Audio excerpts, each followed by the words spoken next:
Importante, ¿no? El trabajo de todos. Ahí veíamos a Gabriel Raida hablando, pero también en los inserts veíamos a políticos, a economistas, a personas de la iglesia, muchísima gente trabajando y dedicando su tiempo a pensar, a dialogar para encontrar un mejor futuro, una mejor sociedad. No el futuro, sino para hoy, ¿no? Lo necesitamos para hoy, es urgente. Bueno, seguimos dando vuelta a nuestro poliedro y nos encontramos ya en contacto, como lo hacemos habitualmente, con Ernesto Gildesa, el doctor Ernesto Gildesa, que está aquí y forma parte de nuestra familia de Poliedro, así que te damos la bienvenida, Ernesto, gracias por estar. ¿Qué tal, Gaby? Qué gusto oírte. ¿Cómo andás, hermana? Muy bien, muy bien. ¿Y vos cómo estás? Bien, bien, muy bien. Espérate, me voy a correr porque estamos Estabas muy oscuros, oscuro, hermana. sí, no te Así que veíamos la cara, ahora te ahí, vemos un ahí poco estamos más. más. Muy bien, gracias a Dios, muy bien. Acá Bueno. trabajando un rato en el instituto y compartiendo con mis amigos, hermana. Muchas gracias. Para hablar un poco del Papa Francisco, hoy no Sí, tenemos audiencia porque empezó el sínodo, qué importante también, la así segunda es. parte del sínodo sobre la sinodalidad, un camino para la iglesia, sobre el cual reflexionamos ahora, pero que es el camino de la iglesia de hoy y del futuro, ¿no es cierto? Así es, También. exactamente. Y además creo que la ventaja cuando Francisco nos deja estos espacios en los cuales, digamos, no habla, es que podemos ir a lo que habló antes. Exacto, hacer Francisco como un está balance. desarrollando, ¿no? Una catequesis extraordinaria Sí, sobre el espíritu, lo cual para mí es otra de los signos de su pontificado, ¿no? Vos tal decís, cual. uno de los signos del pontificado de Francisco es la misericordia y Ujú. esto de habernos descubierto un padre que nos ama con amor de madre es una característica de su pontificado. Y la segunda es la libertad, ¿no? Claro.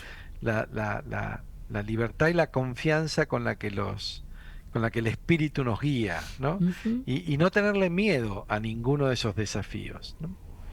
Y yo Totalmente. creo que ese es lo interesante que tiene, digamos, nuestra fe, ¿no?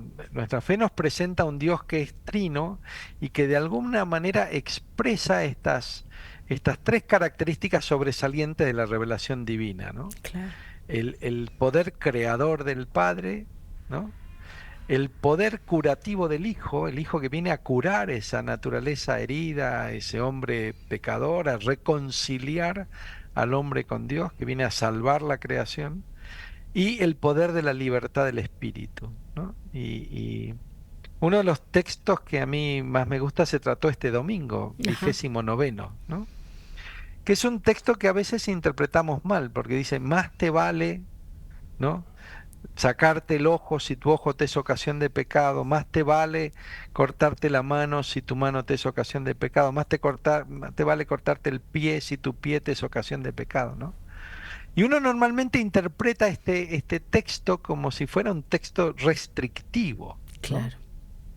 Pero uno siempre que analiza el Evangelio desde la luz del pontificado de Francisco debe pensar que la mayoría de los textos tienen que interpretarse como liberadores, ¿no? Ujú. Y entonces lo primero que uno surge cuando ve este texto es, yo no hubiera elegido esos órganos para decir por qué no voy a entrar al reino de los cielos, ¿no? Claro. Entonces, digamos, ¿qué sentido tiene esto? Y me parece que tiene un sentido de mucha actualidad, ¿no? Porque digamos, el cuidado de la vista, el cuidado del ojo, de alguna manera te plantea a qué le prestas atención, Ujú. qué estás mirando. ¿Qué parte de la realidad estás mirando? Porque Claro. hay dos aspectos que son liberadores.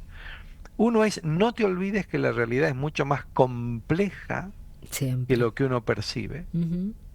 Y el segundo aspecto es, no te olvides de lo que no miras, Claro. ¿no? No te olvides de mirar para otro lado porque hay partes de la realidad que no estás mirando, ¿no? Exacto. La mano tiene que ver con qué haces, ¿no? ¿A qué quehaceres te estás dedicando? ¿En Exacto. qué estás invirtiendo tu tiempo? ¿No? ¿Estás colaborando? ¿Estás destruyendo? ¿Estás uniendo? ¿Estás separando? ¿Estás modelando? ¿Qué estás haciendo? ¿En qué estás poniendo, digamos, tu quehacer? ¿No? Y el tercero, los pies, tienen que ver hacia dónde vas, ¿Dónde estás dirigiendo tu persona? ¿Hacia qué metas estás dirigiendo tu persona? ¿En qué estás poniendo tu ser al Ujú. servicio de, ¿no? ¿Qué estás caminando? Claro, ¿Por qué claro, sendas te estás yendo? claro, ¿No? claro, sí. Y entonces, bueno, me parece que es muy interesante el hecho de pensarnos con esta catequesis del espíritu y de la liberación que nos plantea Francisco, a qué estamos prestando atención, a qué le estamos dedicando tiempo, con qué objetivo estamos caminando. Ni tu ojo, ni tu Ujú. mano, Y tu ni pie. tu pie deben estar en ninguna dirección que no esté destinada al servicio de los hermanos y al servicio de Dios.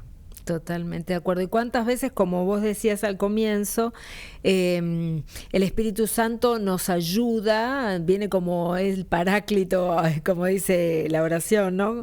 Como el auxiliador para poder ver algunas cosas que, que están bien o que no están tan bien, ¿no? Cuántas veces nos ayuda, y por eso yo me gustaba traerlo de vuelta pensando en el sínodo, Tal cual, porque el Papa lo ha dicho en los últimos minutos, antes, tal cual. ahora en la apertura, ¿no? Sin el Espíritu Santo no se pueden abrir esos canales de escucha, de comprensión, de diálogo, ese discernimiento Tal que es cual. tan importante a la hora de poner en común tantas visiones diferentes y abrir el oído para escuchar la voz de Dios que le habla a la iglesia, ¿no? Es exactamente así, Gaby. A mí me parece que Dios tiene dos cosas y el Espíritu son la Sí. manifestación más clara, ¿no? Uno es que nos asombra, ¿no? Ujú. Y la palabra asombro está formada por dos términos, sin Sí, y sombra, ¿no? claro. Asombro significa sin sombra. Por lo tanto, Dios ilumina las realidades que nos rodean para que podamos ver las cosas como son, Exacto. ¿no? Y lo segundo es que no hay dudas de que una de las características más importantes de la oración es el ponernos en situación de escucha. Y como decía San Benito en su regla, a veces Dios habla por el hermano más pequeño. Por eso Ujú. San Benito en su regla recomendaba al abad que empiece escuchando a los más jóvenes, Claro. a los más nuevos, ¿no? A los que tienen menos experiencia, ¿no? Y me parece que eso es lo que ha hecho Francisco con el sínodo. Sí. Digamos, quiero escucharlos y quiero que se escuchen, porque indudablemente hay muchos desafíos que son muy interesantes. Y una parte importante de la revelación es que para nosotros la revelación tiene dos características. Uno es, ya se completó con la venida de Cristo. Sí, Cristo revela en su totalidad al Padre, Exacto. pero nuestra comprensión de esa revelación a lo largo de la historia va aclarándose. Ujú. Sí. Es como si esa revelación persistiera a lo largo de la historia. Y a mí me parece que hoy estamos frente a desafíos muy importantes. El rol de las mujeres, el rol del laico, el rol de la inteligencia artificial, Sí. los límites de los derechos humanos, los límites del mercado, el rol de la política, el rol de la economía. Y es muy importante entender que gracias a Francisco, la palabra de la iglesia busca fundamentalmente convencer. Ujú. Es decir, no buscamos vencer Claro. con la fuerza, sino convencer con la gracia del Espíritu. Totalmente, totalmente. Pensando en mientras te escuchaba, pensaba, entenderse también, pensar de esta forma, sirve para entendernos todos también, no como los seres humanos autosuficientes y humanos centrados, ¿no? Pensamos que todo lo podemos resolver por nuestros propios medios y por nuestras propias capacidades, sino pensarnos chiquitos también dependientes de ese espíritu que nos sopla y que nos anima a decir lo que Dios quiere decir a través nuestro, ¿no? Totalmente, Gaby. Y ese es el sentido de poliedro, que es cuando vos decís, a ver, estamos todos íntimamente relacionados Sí, sin que haya ningún centro fuera de Dios y sin que nadie tenga predominancia, sino como una comunidad de hermanos que se escucha, que se apoya, que construyen juntos una realidad basada esencialmente en la fraternidad. Y exactamente. eso a mí me parece muy valioso porque Francisco extiende el concepto de hermano no solo a la familia, Sí, no solo al congéner, sino a la naturaleza. En exacto. la Laudato Si nos hace hermanos de esa maravillosa obra creativa de Dios que es la naturaleza que nos ha sido regalada. Y por supuesto que nos plantea desafíos muy concretos. Cómo ayudar a los hermanos más vulnerables y cómo cuidar a la naturaleza y no considerarla una condición explotable, Exacto. sino un don legable. Exactamente. Gracias, Ernesto, por conectarte, por compartir las reflexiones, por detenernos, ¿no? Es un momento en el que nos detenemos para pensar, para reflexionar, para compartir eso que tenemos en el corazón. Así que un abrazo enorme. Así. Un beso muy grande, Gaby, que tengas un hermoso día.